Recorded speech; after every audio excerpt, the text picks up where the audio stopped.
All right, welcome in to another edition, another episode of Long Distance Devils here on College Hockey Southwest Weekly. As you can see, my partner, Paul Hornstein, is with me. Paul, live from New York. How are you today? It's actually Monday night, not Saturday night, but we're doing well. Good We're one. getting Good one. we're getting very excited for Saturday night, this weekend series at Princeton. We're trying to make everything come together so that it won't have to be as long a distance for the Desert Classic, but we'll just keep our fingers crossed that all works out. And we're looking very much forward to that working out and getting down there for that tournament, which will probably be the best Christmas tournament this year. Yeah, absolutely. And we don't have anything to review because the Devils were off on bye week. They lost a spot in the USCHO poll down to number 19. At 15, though, in the USA Today poll, which is kind of unique. And I think pairwise 11 still? They're still 11th in the pairwise. Now, the gap has closed a little bit, but they're still 11th. And that's, as we've said constantly over our run here as we started this part of the Southwest Weekly, that the pairwise is what's most important. Right now, they'd be right on the edge. Absolutely. And when we look at the individual performances, Johnny's still tied for first with 12 goals, even though he's been in a slump here for the last 3 or 4 weeks. But he'll break out of it. And I saw Joey today was number 1 in saves of 440 saves already on the year. So that's a boatload of work for Joey. Well, and listen, he's played the most games, so he should have the most saves. Right. But he knew that going in. There was not a question or an issue as to who was going to get the bulk of the games in the nets this year for ASU. I'm sure, as an ex-goaltender himself, Coach Powers has been trying to figure out a way to get Evan DeBrouwer into a game, but the situation hasn't presented itself. And I'm sure, like any other goalie that wants to be number one, if Joey plays all 34 games or 32 games, whatever it is, I'm sure he'll be like, bring it on, let's go. Yeah, absolutely. And I had a chance to visit with Evan 2 weeks ago and Joey, and Evan said that right away. He goes, I knew coming in, he goes, that was the reason I came here, was because of Joey Decord. And he's soaking it all in right now and getting a lot of valuable experience, not only in practice, but being able to watch Joey in game situations. So it's a pretty good situation for both goaltenders. I think if they need Evan, he's ready to go. And hopefully if they don't need him, he'll be ready for next year and beyond. So, and of course, Joey, I don't think is going anywhere. He wants to stay at ASU for another year, I think. So it'll be a real big dollar tug if he leaves, I think. Well, I think that to figure out whether or not, as outsiders, obviously we don't know what's going on in Joey Decord's head. We don't know his family situation. We don't know any of that. But just looking at it from an outsider's perspective, if I was going to sit down and actually make a guess as to what he would do, I would take a look at the Ottawa goaltending situation.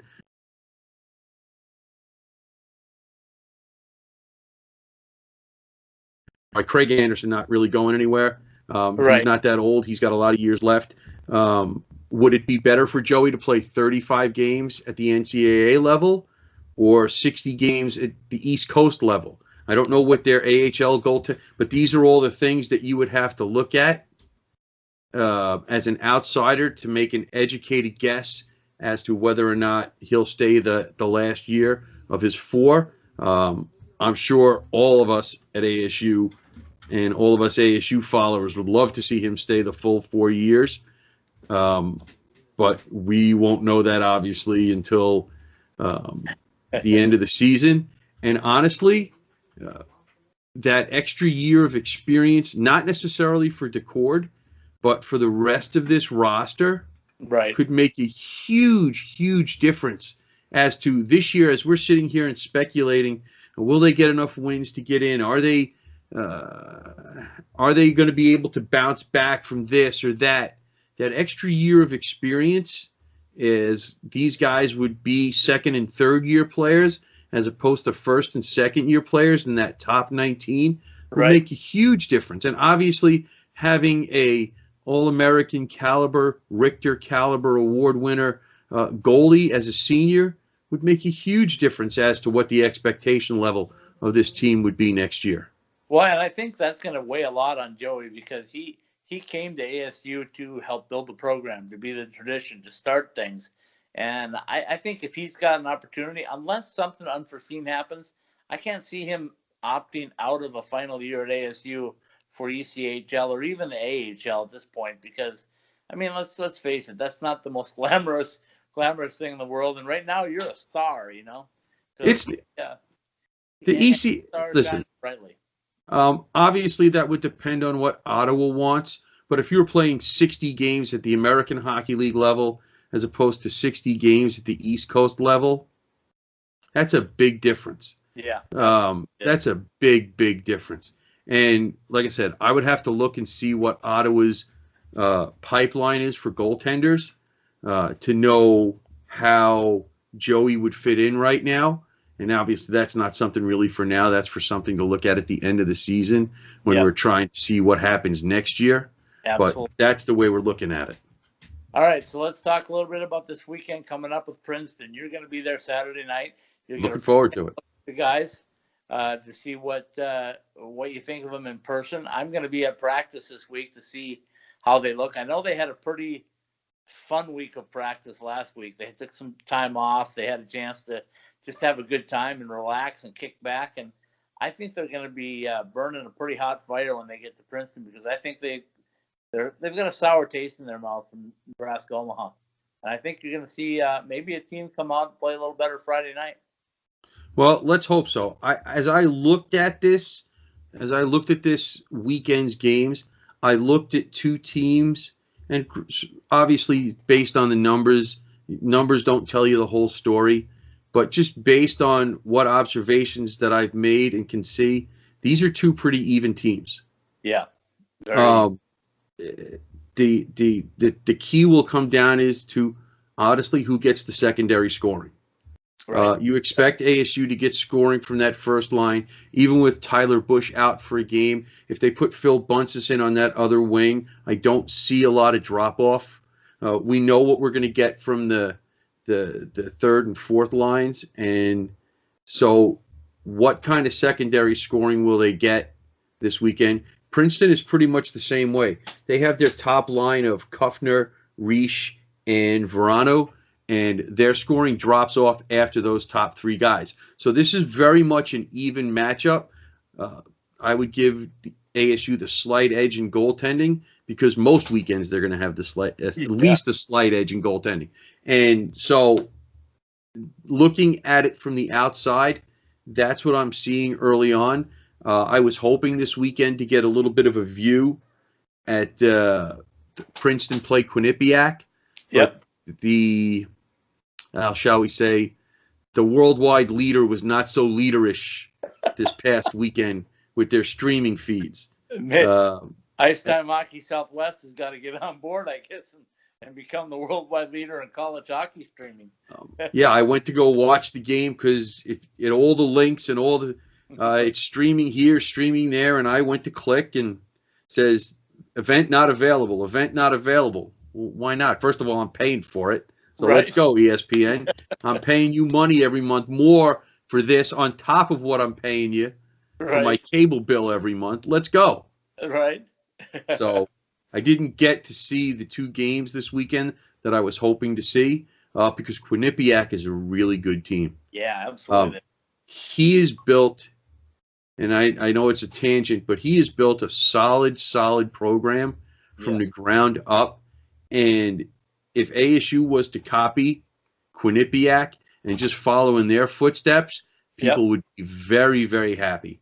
Well, let's talk a little bit about that because I know you mentioned Tyler Bush sitting out the first game with a suspension from a late in the game hit, right? Cross check and I want to give Coach Powers a lot of credit for this and the ASU program. I mean, they're independent, right? They've got nobody governing them except the NCAA, and they don't rule on that type of thing. So for them to have a plan in place to have a WCHA commissioner look at the situation and determine whether a suspension is warranted or not shows a lot of class, because you're basically penalizing your own team, which you didn't really have to do, but you're trying to do it the right way. Well, it's crazy because did you know that arrangement was made? Yeah, I did know that. Oh, did you? Because I didn't know, and I doubt that very many people not many knew people about that at all. Yeah. And when I saw the headline that said Bush was getting suspended for a game, I thought it was the NCAA that suspended him. Yeah. Until I actually got to read the article, and I'm like, oh, wow, okay, didn't know that. And that's just something that came up this year. It wasn't in that place the first few years. No, and I think that's Coach Powers realizing that he's holding his team to a higher standard, just like he is in the classroom. I mean, right now, he's eyeing up those finals this week, and if you're not holding up the standards, you're going to be sitting. Listen, you have to do it the right way. And in order to maintain long-term success, that's what you have to do. And if you don't start it now at the beginning of the program, when are you going to start? Yeah, you can't then, because if you start it later, it'll never work. Yeah. So anyway, Coach Powers gets the tip of the cap again for another smart move. And like I said, hopefully this weekend we're going to get off to a little quicker start. And I don't know what's going on with these Friday night starts where they're just flat. And they need to come off of that and start getting a little more dominant if they're going to make this run. We're still stuck on the magic number of 12 in my book, and we need to get that eliminated down to 10 before this Desert Classic. I would say that that's something that would definitely have to be done. If they play to their potential, there's even a chance to get it down to 9. Right. Yeah. But you have to play. We're going to see how much of a factor the rest turns out to be, considering they played 8 straight weekends and had some long trips.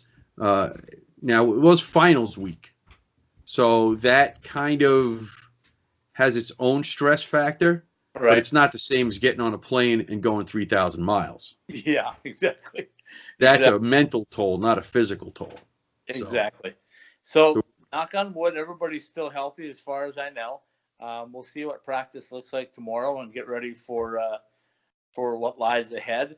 But let's jump ahead a little bit and let's talk about the Desert Classic and what's going on there, because you and I have talked about it. I sent you out a little format sheet. I invited you to come out here to work it with me. I think it would be a lot of fun.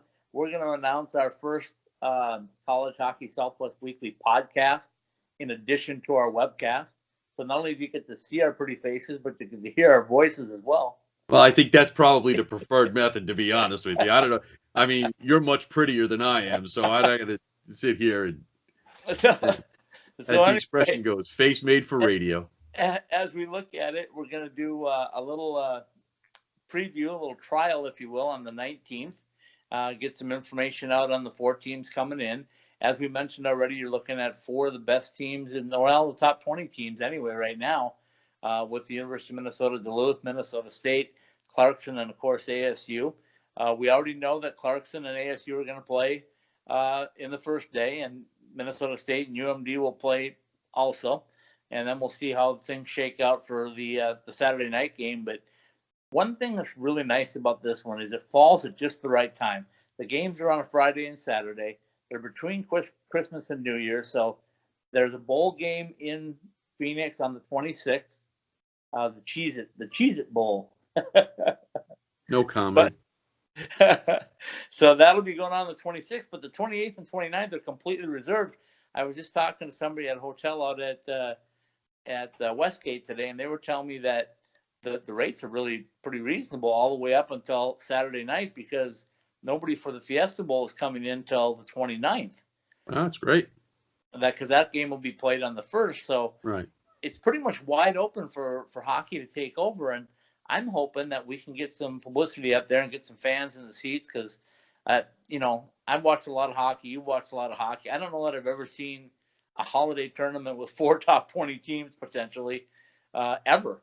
Well, I'm sure that somebody who's better at looking these things up than I am can find out when the last time They had a holiday tournament with 4 ranked teams.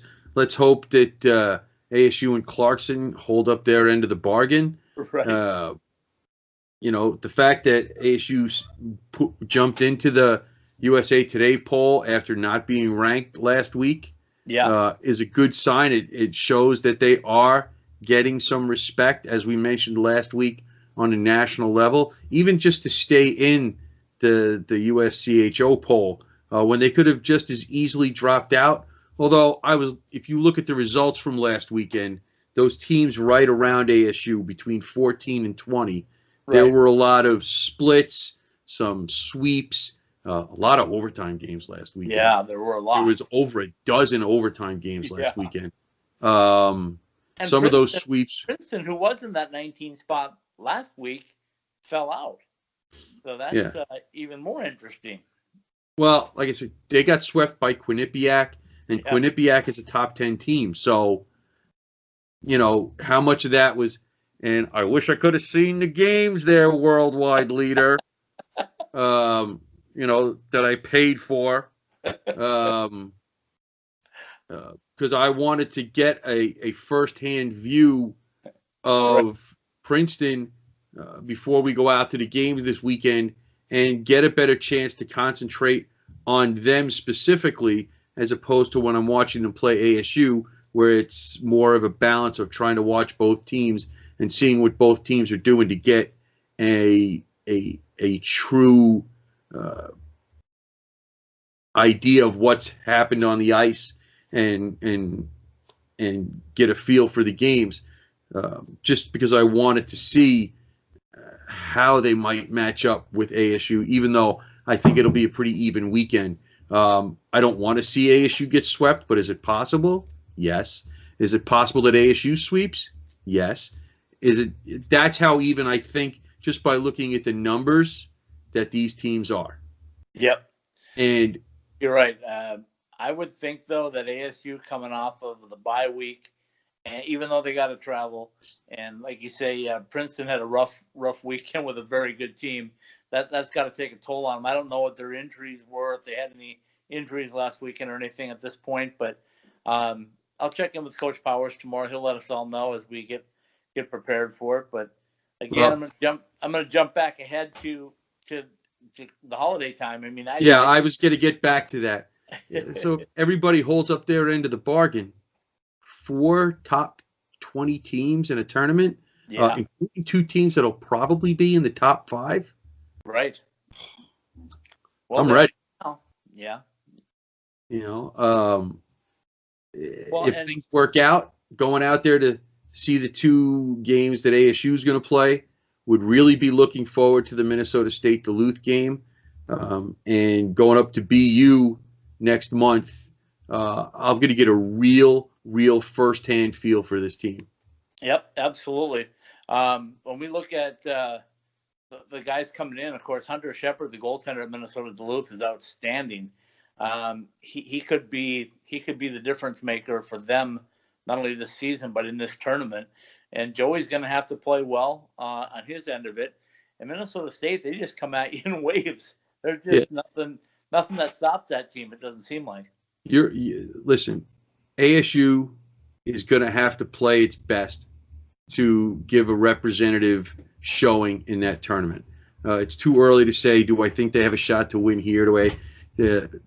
Because regardless of who they're playing in that tournament, Clarkson, top 20, and whoever they end up playing in the second game, whether it's Minnesota State or Duluth, you're going to have a good measurement of where this team is.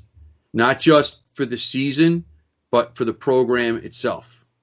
Right, and let's not forget that we still have the 2 home games with Colorado College, not this coming weekend, but the weekend after. Right. So we still got those to go through, too. You got to get through them healthy. You got to try to build a little momentum, I think, and be prepared. But if you can't get excited to be in a tournament with 3 other teams that may be top 20 and 2 of them possibly top 5, I mean, there's something wrong with your bloodlines, I think. Oh, I'm very excited. Yeah, one way or the other, I'm very, very excited about this. Hopefully, like you said, things work out, and the distance will be a little shorter for that week in terms of the coverage. So, well, I'll tell you, if we get you out here, and I've got my fingers crossed that it works out, I've got plenty of work for you because we're going to do a podcast Wednesday, the 26th. We'll be at the arena. Okay. Thursday, we're going to do a podcast that'll include the practices from all 4 teams. Okay. So we get a chance to visit with all the coaches and the captains and goaltenders or whoever we need to see. And then, of course, we'll do a pregame on Friday before the first game, and we'll do a postgame to wrap it up. And Saturday will be the same thing. So we're looking at 6 total podcasts here, and I'm pounding the pavement looking for sponsors because I don't think you can beat this if you're a hockey fan or have a hockey business. I was at Gordon Biersch today, name drop, and and I told them that they needed to get on board because there's going to be a lot of hockey fans hanging out near Westgate, and they could reap some benefits by it. So, well, the thing, besides the actual games themselves, one of the things I'm looking forward to, if this all works out, is watching the game with some different sets of eyes. Right. Watching the game with you. I assume Tom will be at these games as well, or at least one of the nights, hopefully. I'm hoping Tom may be back in Buffalo for the holidays, so I don't know if he'll be available, which is even more imperative why I have a sidekick, because I can't do 6 podcasts by myself. Why not? Nor do I want to. It's not as much fun. But That's true. One thing is you're going to be playing at Gila River, so you got the professional environment, you got everything that goes along with it. ASU and Mitch Terrell do a great job of putting on a good show. They've done it before. They know how to do it. And the teams coming in are going to be treated like royalty, and they'll all be close. They'll all be staying over at the Renaissance right across the parking lot. So we'll have everybody all in one enclosed area, and we'll just talk hockey for 4 days. How's that sound? Sounds great to me. And I would think the way the timing of this tournament is, as you mentioned, with all the things that are not happening during those few days, you would think that, and I don't know much about the Clarkson fan base, but you would think the Duluth fan base and the Minnesota State fan base, this is perfect for them to come down here. I don't know what the numbers are yet. I'm going to try to do some digging on that again tomorrow just to kind of get a preliminary feel for what's coming in. It would have been really nice to bring North Dakota because they would have brought 7,000 of their own. But UMD will travel well. I think the Minnesota State will travel well as well. So it'll be exciting. It'll be fun. And like I said, the nice part about it is we're going to kick off the new podcast. And we're going to be rolling with College Hockey Southwest Weekly and keeping an eye on the Devils from here on out. Yeah, so I mean, I'm very excited. I'm very excited about this weekend. Very excited about hopefully coming down for the tournament. And like I said, hopefully, ASU does what they have to do, and the other teams do what they have to do, and we can get a 4 top 20 team tournament. That would be fantastic. Well, I'm going to let you go early tonight because I know we don't have a whole bunch to talk about from the past, but enjoy Saturday night. I'll talk to Mitch and see if he can't get you under control and give you some media assistance or something that you can get some stuff for us and take your phone with you, snap a few pictures, get a few good things for us, and enjoy hockey at the Hobie Baker rink. Well, here's how I'll end this. Here's the stat that we pound every week on this show. Right. Stay out of the penalty box. Absolutely. Princeton, 5-on-5, goal differential, -5. Right. ASU, 5-on-5, goal differential, +8. It doesn't get any clearer than that. No, it certainly doesn't. And if you get a chance to be on the power play, hopefully that power play gets rolling again. I'll let you know tomorrow what I find out in practice and see how it looks, or if they're making any changes on it. I'm excited to see who he's going to put in the lineup this weekend, if there's going to be any changes or how things roll, but we'll find out tomorrow. Yep, and we'll also find out on Friday because things could change between Tuesday and Friday too. So yeah, absolutely. Well, enjoy the weekend, enjoy Saturday for sure, and then let's keep our fingers crossed that we get these airline things worked out and we get you out here to enjoy a little sunshine for a few days. I'm ready. All right, I am Paul, ready. thanks. We'll talk to you next week. All right. We'll talk to you next week.